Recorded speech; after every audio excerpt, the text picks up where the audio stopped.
Right now, we're going to bring up a very good friend of mine, a man who ran for county commissioner. I was happy to be part of that, and we hope he runs again. Let's hear it for Mr. Steve Strauss. Thank you, Dave, and thank you, Steve. Wouldn't Fair Tax be a lot of fun? It really would. I wouldn't be here tonight probably if it weren't for that. I'm here because I've had enough, probably enough like all the rest of you. I have a small business, I have a small farm, work hard every day, just got out of the field, got dressed, and 5 minutes late getting here. But that's how all small businesses and farmers do every day. I have a daughter that graduated this spring. She's looking for a job. I'm sure a lot of you can relate to that. So that's why I'm here tonight. And also, really, I want to make sure that everyone understands what cap and trade means to me personally and to everyone in this room, everyone this outside here. Absolutely, cap and trade is going to cost us. And let me ask you a question that's going to scare all of you. Would you like to have a second IRS? Would you like to have a second IRS? Anybody here want to do that? Anybody? I'm serious. I'm very, very serious. Cap and trade is a second IRS. And here's what I mean by that. And I'm going to just briefly review cap and trade to make sure everybody understands. I'm in the community a great deal, and I get that question a lot. What is cap and trade? It's going to affect AP or the big oil companies. It's not going to affect me and when I go buy groceries. That's absolutely not true. It will definitely affect everyone here and everyone we know. And here's exactly how. When the government's going to cap our carbon emissions, they're going to cap our emissions. So what does that mean? It's going to cap what our cars burn for the carbon, what our AP burns coal. I don't know if a lot of you know, but in Ohio, we're very, very blessed to live where we're standing right now. I think you all appreciate that. We're very blessed. Well, why are we blessed? Our cost of living, yeah, thank you. Let's give a round of applause to ourselves. It's a great place to live. Our cost of living is low. We have coal. We're standing on a Saudi Arabia of coal right here on top, right underneath my feet. We have natural gas and we have oil. So coal is over 80% of the energy that they use to make electricity in the state of Ohio. And they don't have to ship it far. It's an inexpensive way to generate electric. And we in the Midwest have been benefits of that for 100 years. Out west, East Coast, the West Coast, they don't have that. Their cost of utilities are 2 and 3 times what they are what we have right here. Let me give you an example. If our bill is $100 a month for an electric bill, if cap and trade passes, you can send yourself a letter, it'll be $200 in 18 to 24 months. Can anybody standing here say, gee, I can afford doubling my electric bill? I don't think so. Well, why would it double the electric bill, Steve? Very simply, they're going to tax the emissions on the carbon released from the coal. Fred talked very well that we have gas available, you switch to gas. It's not like throwing a lever and then all of a sudden they're going to be burning gas. We're going to be burning coal for a while no matter what. And even gas has a carbon emission too. So that's going to be taxed. And then you hear AP's really not that worried about it and they're not lobbying against it. Well, you wonder, well, if the electric companies aren't lobbying against it, it's not going to hurt us. Wait a minute, think about it a little bit.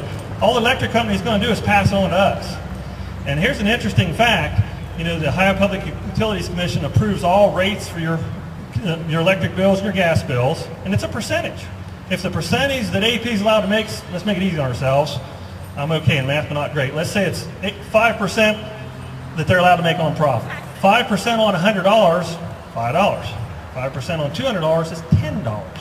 So why do you think the energy cooperatives and the APs and stuff that have not come out against this bill haven't come out against it? If your bill raises and they're getting paid on a percentage of profit, they make more profit. So that's something that people need to understand. I've heard a lot of times, well, Steve, I'm not worried about it because my electric company's not worried about it. Wrong. In 2 years, I can't afford to pay twice for the electric that I'm paying now. And being a small farmer, here's a really interesting thing, and we've all joked about the cow flagellants thing. I won't say it, but you know what I'm talking about. That's all part of carbon emissions. If that comes through, it's been proposed as a $65 basically tax on every beef cow and $115 on dairy cattle. Well, that's no big, that just handles the farmers. It won't affect me and my daily life. I'm not really worried about that. 2 things are going to happen, and here's where I come up with the new IRS. How are they going to know how many cattle I have out in Bloomfield, Ohio? If they send me a survey, I'm probably not going to tell them. So how are they going to know what I have out in Bloomfield, Ohio? There's only one way. They're going to send a federal inspector to our farms. Now think about that, guys. That ought to make everybody shake a little bit. You're going to have a federal inspector come out to your farm and say, gee, Strauss, you got 12 calves. Oh, you got a couple pigs too. Oh, you got a natural gas well. That means you burn free gas. And yeah, I know it's free, but gee, that's carbon too. And pretty soon they're going to have a whole evaluation on your farm. I got 2 tractors. They burn diesel fuel. I got a 500-gallon diesel tank out there and a skid steer. Okay. Mr. Strauss, here's your taxes this year. And if you go over this allotment, it's going to be exponentially more. But don't worry, Steve. You're okay. Don't worry about it. You can trade for some other farm that doesn't burn as much fuel as you do. Oh, really? Now, let's think about that. And I'm a little older than most of you, really. And do you remember when the government got involved and said that GTE, our phone bills, were too high? Remember that? Some of you remember.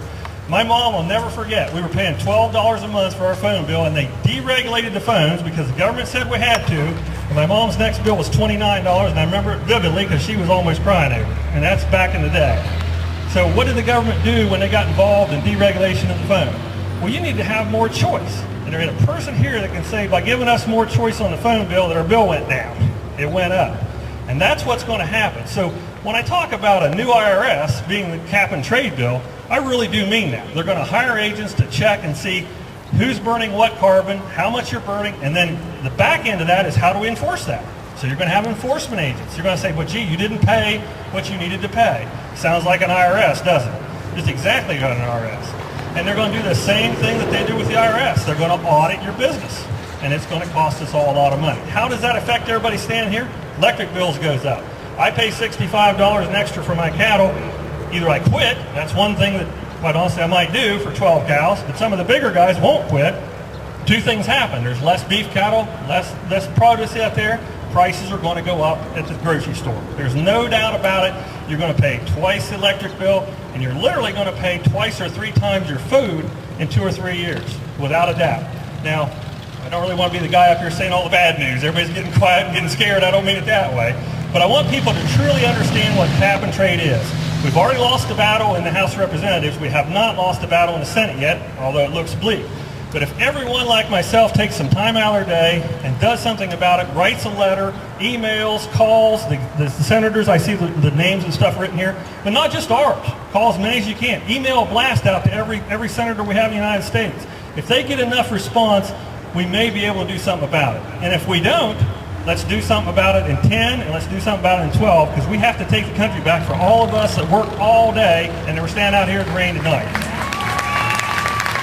Thank you. And to end on the final note, I have total confidence that we can do this. I'm not being bleak. We can definitely do this. I'm kind of a history nut. My dad was a World War II veteran, shot up in World War II, so I really study that. Let me just tell you a really quick story that was really kind of interesting. When our American forces first got over into Africa, the first battles we had against the Nazis, the first one in the Kasserine Pass, we kind of got whooped on. We kind of lost pretty bad. And one of the biggest generals for the German generals, Erwin Rommel, had a thing where he would check the bodies of the enemy to see what they brought into battle. And he found 2 cupcakes in 2 of our soldiers' tins. And this was early, this was 2 years before the capitulation. He said, Germany will lose. And they said that Germany will lose because if the Americans can bring cupcakes to Africa, there's no way they can win. This area where we're standing right now has fed the nation for 200 years. We've won national wars, we've won international wars because of this area right here. We're the breadbasket of the United States, and we're getting forgotten by the East and the West Coast. So we can do it. Let's all get together and get it done. Thank you very much.